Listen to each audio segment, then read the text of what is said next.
So happy to have you with us this afternoon as we highlight some songs of the Revolution. We're going to start with the most well-known song of the Revolution that everyone in your day knows. What's that one? Of course. All right. So we're going to come along, everyone.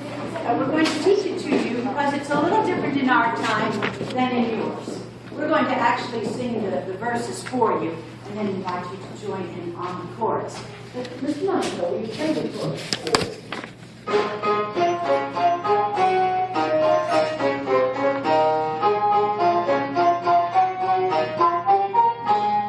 So you're singing, Yankee Doodle, keep it up, Yankee Doodle, dandy. Fine music and the step and with the girls behind. That's because the fife can only play those notes. Cannot play the way that you might know it in your day. It was written so that the fifers could play the tune as well. So join in on the chorus as we do 3 verses of Yankee Doodle.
And was written during the 7 Years' War, what you might know as the French and Indian War, and had very derisive lyrics written by the British about the Continental soldiers. And then, let's see, was it after, it became known as the Lexington March, but probably, I believe, after the Battle of Bunker Hill, when the Continental Army was winning that little skirmish, they began to sing it back towards the British. And eventually, a young sophomore from Harvard University wrote lyrics, and those are some of the ones we just sang for you. Well, many songs have appeared during the Revolution, perhaps not as we might suspect, as a separate piece of music, but they're printed in newspapers, and they chronicle really all that's happened in America these last several years. Most were written by anonymous poets. Funny thing about that. No one seems to want to claim them when they put them in the newspaper. I think they might have treason. Yes. So most are written by anonymous poets who put their words in local newspapers, selected a popular British melody to sing those lyrics to, and then quickly these songs travel from that particular colony to several different papers. Why, here in Virginia, a song that starts in Boston can be here in Williamsburg in 2 weeks' time. Imagine that. You don't seem surprised by that. Liberty songs do first begin to appear, however, though, in the 1760s, during the time of the dissension about Parliament's right to tax the colonies. Of course, first it was the Stamp Act, and then it was the Townshend duties, all repealed, mind you, save the tax on tea. Now, a Pennsylvanian named John Dickinson wrote what really became the first Liberty song, official Liberty song, and it became the official song of the Sons of Liberty as well. It was sent out to many colonial newspapers and published almost simultaneously from Boston to Virginia in July of 1768. The tune he selected was an extremely popular one. It was a song in praise of the British Navy called The Heart of Oak, written in 1759 with original words by the famous English actor and playwright David Garrick. We are going to do several verses of Mr. Dickinson's great Liberty song.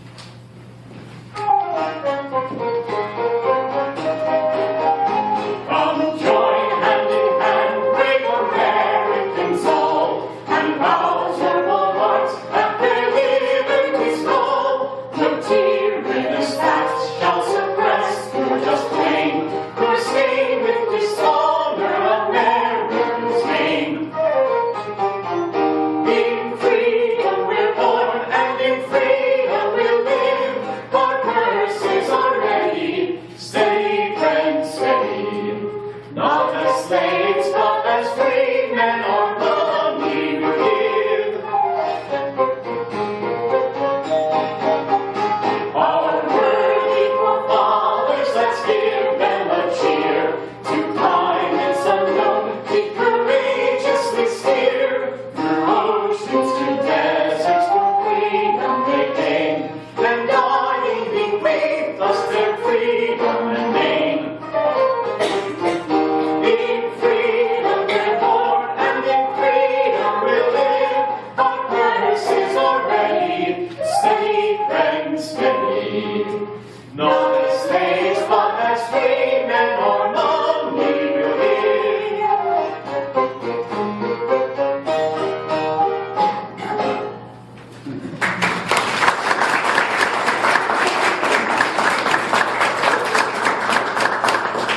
Well, the company here must not read the newspapers, or perhaps you know the Loyalist version of this same song. You see, just several weeks after it was printed in the Boston paper, some Bostonian, I think his name was Mr. Frank Moore, penned his own lyrics, used the same tune, and published them in the paper as well. So Mr. Murray will give you several verses of the Loyalist response to Mr. Dickinson's song.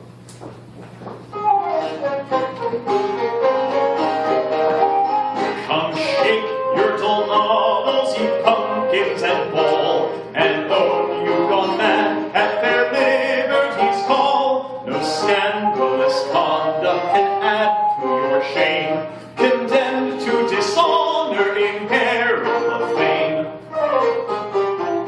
In folly you're born, and in folly you'll live, to madness still ready, stupidly steady.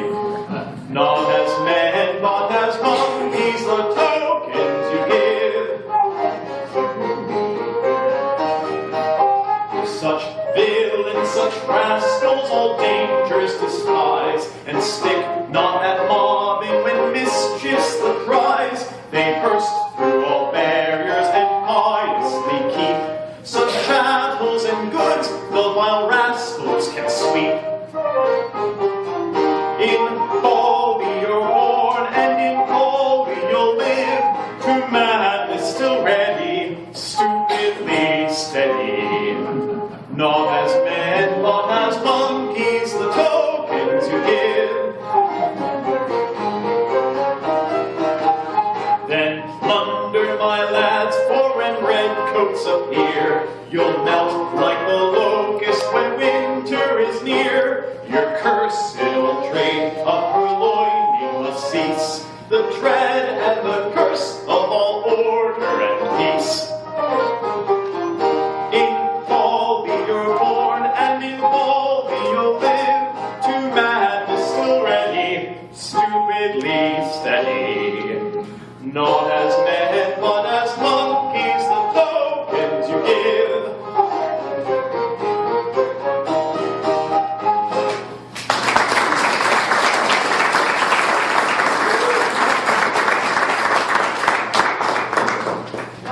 interestingly enough, the first of all these so-called Liberty songs appeared in the newspapers before the one written by Mr. Dickinson, and it was addressed specifically to we ladies. It appeared in the Boston Post-Boy on November 16th of 1767. And traveling down through a number of papers, was printed in our Virginia Gazette on Christmas Eve of that year.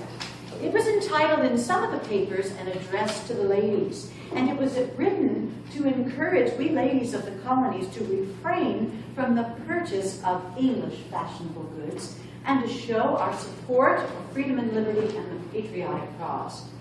We women were actively involved in the cause of liberty from the very beginning by using the power of the purse, shall we say, to buy, for instance, homespun rather than English-made cloth.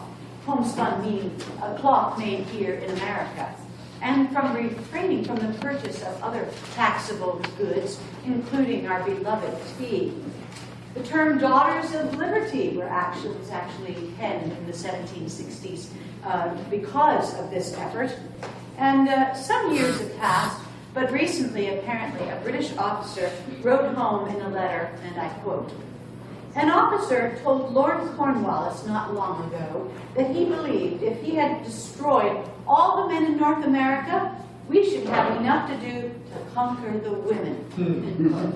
Isn't that true, ladies? Give ourselves a huzzah. Well, Miss Caitlin and I will now sing the address to the ladies, and it is set to a nursery tune called The Jolly Miller.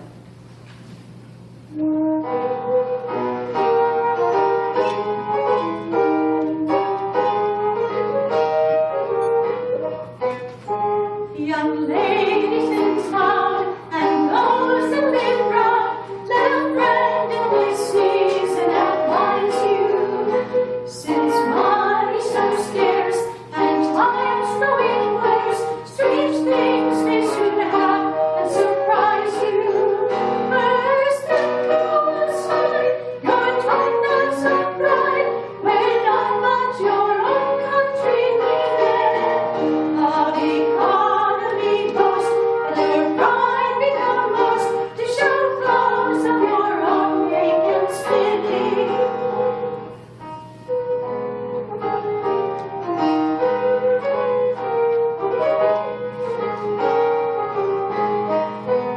What if homespun, they say, is not quite so gay as brocades, and be not in a passion? For when it is known this is much worn in town, one and all will cry out, "'Tis a passion." No more ribbons there, nor in rich dress appear. Love your country much better than fine things. Begin with a passion, it will soon be the fashion to waist or screw locks with a twine string.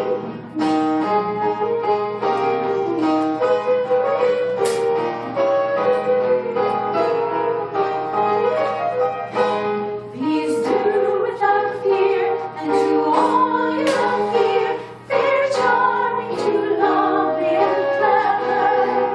Though the times remain darkish, young men may be sparkish, and love you much stronger than ever. Then make yourselves easy, for no one will seize you, nor tax you with chancing to speak. At the sense-ridden tools, you think us all fools, but we'll find the reapers far and near.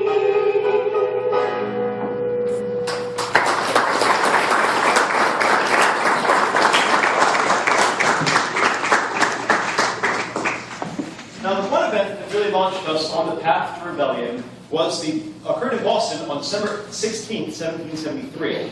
That event was the throwing of tea into Boston Harbor, which led the king to close the port of Boston to all trade and commerce. This severe form of punishment was meant to single out the rebellious Bostonians, as one would single out a rebellious child. But it only led to the other colonies finding sympathy with those Bostonians, these beleaguered Bostonians, and now brought these colonies together as perhaps we had never been before. united in single cause. Now, the ballad was quickly penned, this next ballad was quickly penned by an anonymous Philadelphian who retold the event, and it was later published in the Pennsylvania Packet on January 4th, 1774. Shortly thereafter, it also appeared in other colonial papers, including our own Virginia Gazette. Now, before Miss Nansen sings the song, the ballad has several names and some poetic phrases that might be clarified first. Two names are used, Hamden and Sidney. Now, these are names of two 17th century parliamentarians who stood for British liberty and justice. Another term that's used in this poem, this song, is squash. That refers not, in this case, to the vegetable, but rather to the tea being thrown into the harbor. And so, without any further ado, Miss Henson with the ballad of the Boston Tea Party.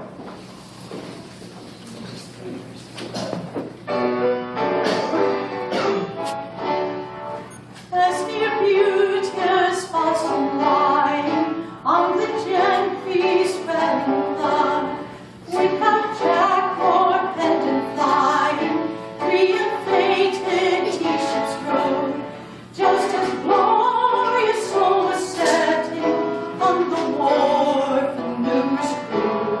Sons of freedom, fear forgetting, suddenly appeared in view. Armed with hammer, axe, and chisel, weapons new for warlike deed. Toward the herbage freighted vessels, they approached with dreadful speed. O'er their heads aloft in mid-sky, three bright angel forms were seen. This was Camden, that was Sydney, with their liberty between. Squash into the deep descended, cursed creed of China's coast. Thus at once our fears were ended, British rights shall ne'er be lost. Captains once for oyster streamers, spread their sails and plow away. Tell your master they were dreamers, when they thought to cheat the brave.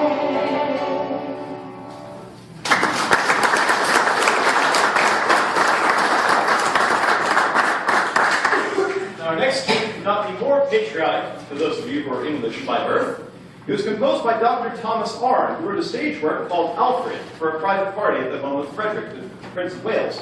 In 1740, later he reworked this piece for an oratorio and an opera. His most familiar song is Rule Britannia, which has become very popular with its refrain that Britons will never be slaves to any people or any nation. An anonymous American poet published this parody in colonial newspapers, first in the Pennsylvania Gazette on October 19, 1774, just 1 week before the First Continental Congress adjourned. The first and fourth stanzas in his work remained the same as the original, but there are 7 other American verses. We shall sing the original first verse from Mr. Arne's work and 2 of the American verses.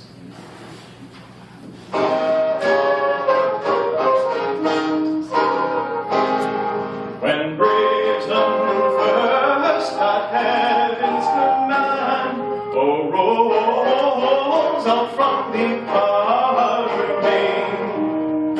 Arose from out the outer main. This was the charter of the land, and God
your sons my freedom warm, your own example keep in view.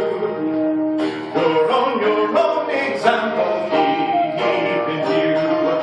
Against tyranny be ever armed, though we are tyrant find in you. Oh, Britannia, Britannia, rule our waves, but never make your children slaves. Oh, Britannia, Britannia, rule our waves, but never make your children slaves.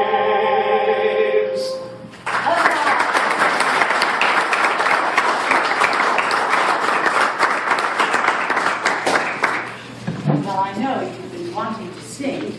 And so next, we have a little piece of paper there, and there are two different songs. I'm going to do the one next that says, "Vain rhythms boast no longer." In 1774, the hope that there would be a softening by Parliament to their approach to the colonies, there was that hope then, and that's what that song, the Rule Britannia, really was written to say. We love the king, we love the mother country, but Parliament is treating us poorly. But of course, all that hope for restoration or reconciliation died when what happened? In the April of 1775. Concord and Lexington, of course. And that really ended what they thought, they hoped, some hoped, would be the restoration of the colonies to the mother country. Liberty songs then began to more consistently call for war on the Patriot side, while Loyalists continued to consider those who called for such things treason and rebellion against the king. Here are two songs that illustrate this divide. The first one is the one we're going to sing, which is sung to the tune of British Grenadiers. We're going to play that for you in a minute. This was not set first, this was not the first set of patriotic words that were used with this tune. But this one, I think, is very rousing. And so I thought we'd try this one. Now, mind you, it was written before the French become our allies. So that's why it says what it says in the, what is it, the second and third verse. So the tune is like this.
In December of 1777, and is sung to a familiar tune known as Nancy Dawson in our time. Some of you may know this tune or a similar. It's taken from this tune, I believe.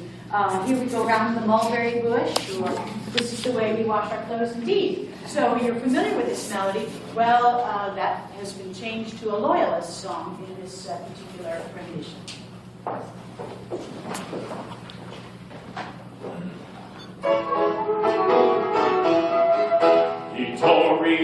rejoice and sing, success to George, our gracious king. The faithful subjects tribute bring, and execrate the Congress. These hardy knaves and stupid fools, some apish and pragmatic mules, some servile acquiescing tools. These compose the Congress. Then Joke resolved to send a curse, and all the woes of life rehearse. Not plague, not famine, but much worse, he cursed us with a Congress. Then peace forsook this hopeless shore, then cannons blazed with horrid roar. We hear of blood, death, wounds, and gore, the offspring of the Congress. Prepare, prepare, my friends, prepare for scenes of blood, the field of war. To royal standards we'll repair and curse the haughty Congress. Huzzah, huzzah, and thrice huzzah. Return peace, harmony, and law. Restore such times as once we saw, and bid adieu to Congress.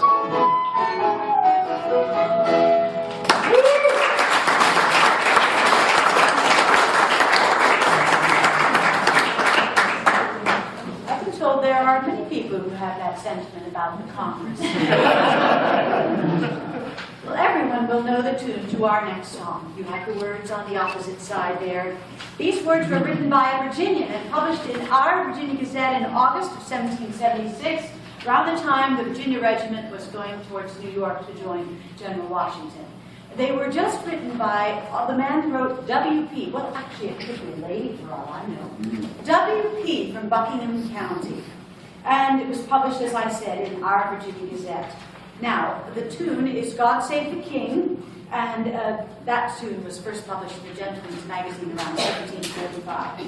It really is the easiest of many of the songs or tunes that have been used for these Liberty songs. So I imagine this one is sung regularly, frequently, and these are not the last set of lyrics, certainly, that are written with words, certainly towards General Washington, very favorably. In fact, I think just recently there were words written for General Washington to celebrate his birthday using this same tune. So please enjoy I think there's 9 original verses. We've just put 3 there of this Virginia version of God Save the King.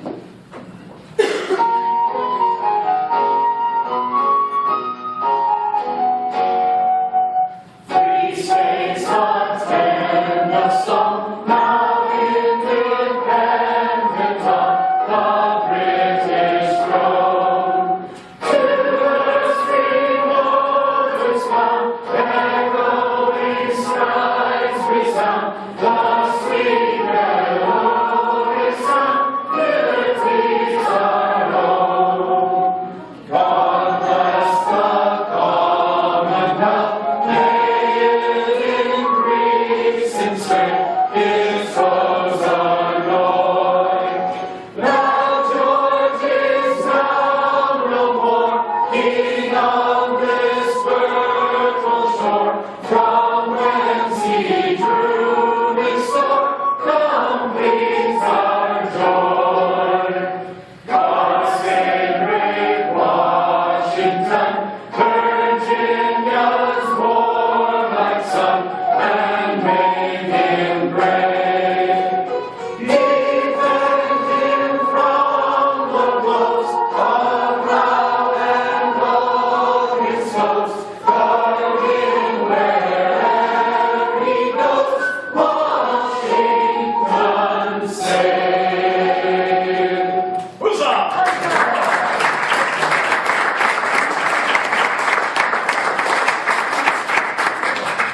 On July 11th, rather soon, July 11th, 1779, Richard Peters, a secretary of the Board of War, wrote this about patriotic songs to General Anthony Wayne.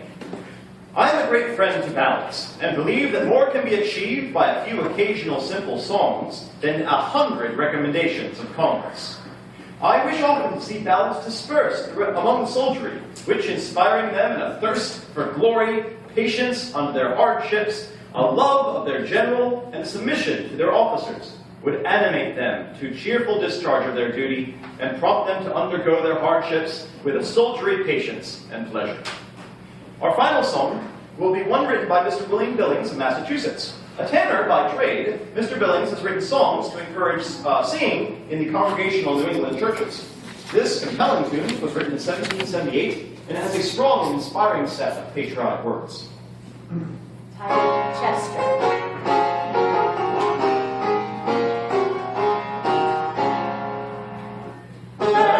Tyrants shake their iron rod, and slavery clank her gall in chains.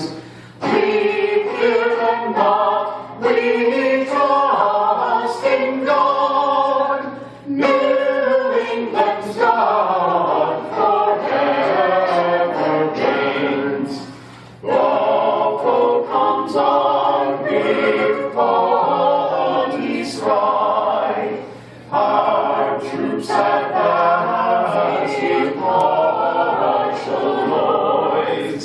Their veterans flee before our youth, and generals yield to peerless boys.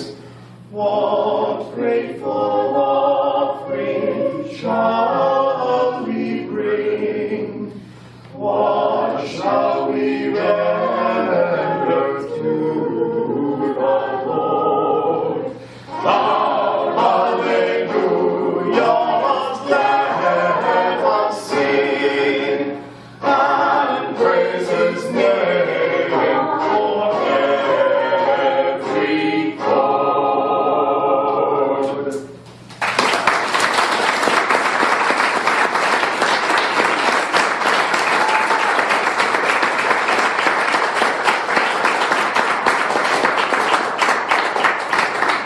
Thank you very much. I do want to acknowledge our musicians, Mr. Monaco playing the piano.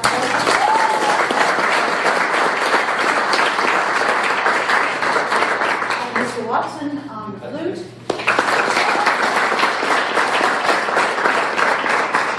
And Mr. Huntsberger and Mr. Murray, along with myself, Mrs. Hanson.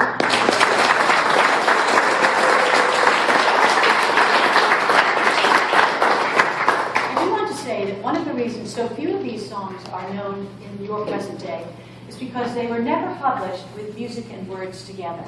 And this is why so few of them have come down through the ages. So, except for things like Yankee Doodle and things like Chester, most are really unknown, and there were many, many more that were published during this time.